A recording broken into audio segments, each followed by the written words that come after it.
বন্ধুরা, আজ আমি আবার একটি নতুন রেসিপি নিয়ে চলে এসেছি তোমাদের সামনে, যা রেস্টুরেন্টে খুবই পপুলার। আমরা রেস্টুরেন্ট গেলেই কিন্তু চটজলদি এই রেসিপিটা খুবই আমরা অর্ডার করে থাকি। তো রেস্টুরেন্ট স্টাইল মাশরুম বাটার মশলা কীভাবে বানাই, বাড়ির মতো করে বাড়িতে থাকা উপকরণ দিয়ে চটজলদি কীভাবে বানানো যায়, তাহলে চলো রেসিপিটা শুরু করা যাক। ক্রিমি ঝালঝাল মাশরুম বাটার মশলা কীভাবে বানাই, আজ আমি তোমাদের সামনে আমার সেই সিক্রেট রেসিপি তোমাদের সামনে শেয়ার করে দিলাম। তো চলো আর দেরি না করে ঝটপট শেয়ার করে দিই। তার জন্য যা যা লাগবে, প্রথমেই কেটে রেখেছি মাশরুম 4 ফালি করে। এই মাশরুমগুলো 4 ফালি করে কেটে নিয়েছি। আর কেটে নিয়েছি, আর আছে মটর মানে মটরশুঁটি, আর পেঁয়াজ কুচি, আদা কুচি, রসুন, কাঁচা লঙ্কা আর ধনেপাতা কুচি। আর যা যা লেগেছে সেগুলো কিন্তু আমি রান্নার সাথে সাথে দেখিয়ে দিয়েছি তোমাদের। তো প্রথমে আমি কি করেছি, মাশরুমটাকে পরিষ্কার করে নিয়েছি। কাটা তো হয়েই গেছে, এবার আমি পরিষ্কার করব কিভাবে মাশরুমের গায়ের নোংরাগুলো। মাশরুমের গাটায় কালো কালো অনেক সময় নোংরা থাকে, সেই নোংরাগুলো আমি কিন্তু একটু ময়দা দিয়ে ভালোভাবে গাটাকে ডলে ডলে পরিষ্কার করে নিই, তাহলে কিন্তু মাশরুমটা পরিষ্কার হয়ে যায়। এরকমভাবে ডলে ডলে যদি তোমরা মাশরুমটা পরিষ্কার করো, তো দেখবে তোমাদের কিন্তু খুব তাড়াতাড়ি পরিষ্কারও হয়ে যাবে। আর দেখো, বটিন দিয়ে কাটলে কিন্তু এই এত পাতলা সূক্ষ্ম ছালগুলো কিন্তু ছাড়ানো সম্ভব হয় না, তাই এরকমভাবে ডলে ডলে পরিষ্কার করে নিই আমি। এটা 5-10 মিনিট রেখে আমি পরিষ্কার করে নেবো একদিকে, আর একদিকে আমি দেখিয়ে দিচ্ছি যে কুচিয়ে রাখা মশলাগুলো আমি কেটে রেখেছি, পেঁয়াজ, আদা, রসুন, সেগুলো ভেজে নেবো। তোমরা এখানে বাটারের ব্যবহার করতে পারো, আমি কিন্তু এখানে সরষের তেলেরই ব্যবহার করেছি। আমি রান্নাটা সরষের তেলে বানিয়েছি, তোমরা এখানে বাটারও ইউজ করতে পারো। এরপর ভালোভাবে নাড়িয়ে চাড়িয়ে মিশিয়ে নিচ্ছি। এরপর পেঁয়াজগুলো দেখো ভালো করে সোনালি হওয়া পর্যন্ত আমি কষিয়ে নেব। এরপর দিয়ে দিলাম জিরে 1 চামচ, ধনে 1 চামচ, সবই কিন্তু গোটা গোটা, আমি পরে যেহেতু এটা বেটে নেব তার জন্য। আর সোনালি করে পেঁয়াজটাকে ভেজে নেওয়া, এটা হলো রেস্টুরেন্টের কিন্তু একটা সিক্রেট, সেটা আমি আজ তোমাদের বলে দিলাম এই খাবারটাকে টেস্টি বানানোর জন্য। তো রেস্টুরেন্টে কিন্তু এরকম সোনালিভাবে ভেজেই কিন্তু পেস্টটা বানায়, তবেই কিন্তু সেই রান্নাটা এত টেস্টি হয় রেস্টুরেন্টে। এবার দেখো, আমি কিন্তু আগে টমেটোটা দেখাইনি, তাই টমেটোও দিয়েছি। আমি যা যা এখানে ব্যবহার করেছি সবই কিন্তু আমার ডেসক্রিপশান বক্সে দেওয়া থাকবে, তোমরা একটু চেক আউট করে নিতে পারো। এরপর দিয়ে দিচ্ছি লবণ, দিয়ে দিচ্ছি পরিমাণ মতো হলুদ। তোমরা এটা কিন্তু যখন রান্নাটা করবে তখনও ব্যবহার করতে পারো, আমি কিন্তু এখনই দিলাম, এতে কিন্তু পেস্টের কালারটা খুব ভালো আসে তার জন্য। দেখো আমার ভাজা হয়ে গেছে। এরপর আমি এটাকে আরেকটা বাটির মধ্যে তুলে রাখছি এবং এটা পেস্ট বানিয়ে নেব।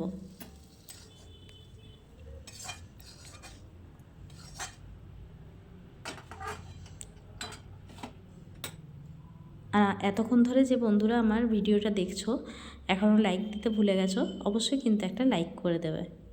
লাইক, কমেন্ট, সাবস্ক্রাইব করে আমাকে অবশ্যই জানিও তোমরা আর কোন কোন রেসিপি আমার কাছ থেকে দেখতে চাও। দেখো সামান্য পরিমাণে একটু তেল দিলাম। এরপর আলু কেটে রেখেছিলাম আগের থেকে, সে আলুটাও দিয়ে দিলাম, এটাও কিন্তু আমি দেখাইনি। তো এই জন্যই কোনো কিছু স্কিপ করে না দেখে পুরো ভিডিওটা দেখো, তবেই কিন্তু বুঝতে পারবে রেস্টুরেন্ট স্টাইল মাশরুম বাটার মশলা আমি কিভাবে বানিয়েছি বাড়িতেই। আলুটা দেওয়ার কারণ হচ্ছে গ্রেভিটাকে ঠিক করার জন্য আমি এখানে একটুখানি আলু ব্যবহার করেছি।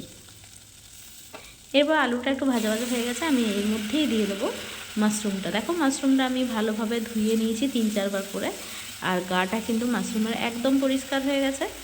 এরপর ভালোভাবে ভেজে নেব। আমি কিন্তু এখানে একটুকুনো জলের ব্যবহার করিনি, মাশরুম থেকে যে জলটা বের হয়েছে সেই জলেই কিন্তু আমার পুরো রান্নাটা হয়ে গেছে। এরপর দিয়ে দিচ্ছি মটরগুলো। এই সময় মটরশুঁটি বাজারে খুবই অ্যাভেলেবেল, তো অবশ্যই ঝটপট এই রেসিপিটা একবার বাড়িতে বানিয়ে দেখা যেতেই পারে। রুটি, লুচি, পরোটার সঙ্গে কিন্তু এটা অনবদ্য লাগে খেতে।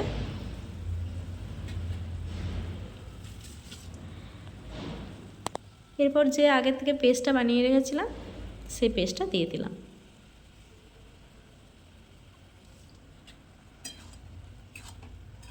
ভালোভাবে নাড়িয়ে চাড়িয়ে মিশিয়ে নেব এবার। আচ্ছা, একটা কথা বলে রাখি, আমি কিন্তু এখানে কাজুর ব্যবহার করিনি। চাইলে আপনারা কাজুর ব্যবহার কিন্তু করতে পারেন। কাজু, পোস্ত এসবের ব্যবহারই করতে পারেন। এরপর দিয়ে দেবো সামান্য পরিমাণ একটুখানি চিনি বা মিষ্টি। এরপর দিয়ে দেবো কাসুরি মেথি। এটা কিন্তু অবশ্যই দেবেন এই রান্নাতে, এতে কিন্তু টেস্টটা দ্বিগুণ হয়ে যায়। অবশেষে দিয়ে দেবো গরম মশলা। তাহলেই কিন্তু রেডি হয়ে যাবে আমাদের রেস্টুরেন্ট স্টাইল মাশরুম মটর মশালা।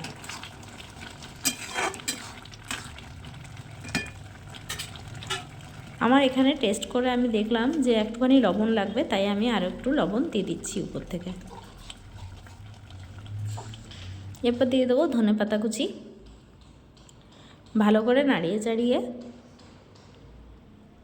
দেবো এবার।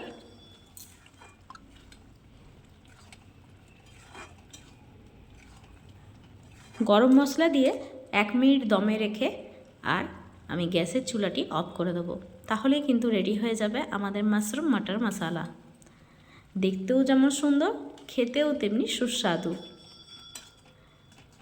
আজকেই রাতে ডিনারে বানিয়ে ফেলুন আজ এই রেসিপিটি। অনবদ্য একটি কম্বিনেশন লুচি, রুটি, পরোটার সাথে। তো কেমন লাগলো আজকের রেসিপি অবশ্যই আমাকে কমেন্টে জানাবেন। ভালো লাগলে অবশ্যই লাইক, কমেন্ট, শেয়ার, সাবস্ক্রাইব করতে একদম ভুলবেন না। হাইপ করে আমার পাশে থাকবেন। নতুন বন্ধুদের অনেক অনেক ভালোবাসা, পুরনো বন্ধুদেরও অনেক অনেক ভালোবাসা আমার চ্যানেলের পাশে এভাবে আমাকে সাপোর্ট করার জন্য। পাশে থাকুন, সাথে থাকুন, ভালো খান, ভালো খাওয়ান, হ্যাপি কুকিং। আজকের মতো এখানেই আমার রেসিপিটি শেষ করলাম। উপর থেকে একটু ধনেপাতা ডেকোরেশন করে।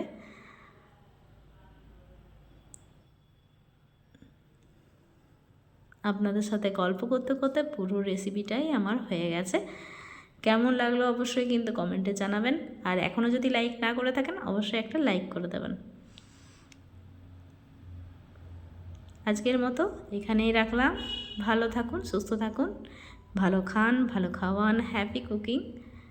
রান্নার সাথে থাকুন, ভালোবাসার সাথে থাকুন। ভালো লাগলে অবশ্যই একটি সাবস্ক্রাইবও করে দেবেন। কত সুন্দর অনবদ্য হয়েছে, একদম টেম্পটিং।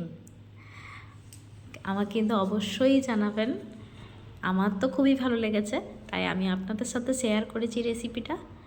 আর আপনাদের কেমন লাগলো অবশ্যই আমাকে কিন্তু কমেন্টে জানাবেন। এখনও কি কমেন্ট করতে ভুলে গেছেন না লাইক করতে ভুলে গেছেন? অবশ্যই কিন্তু লাইকটা করে দিয়ে যাবেন।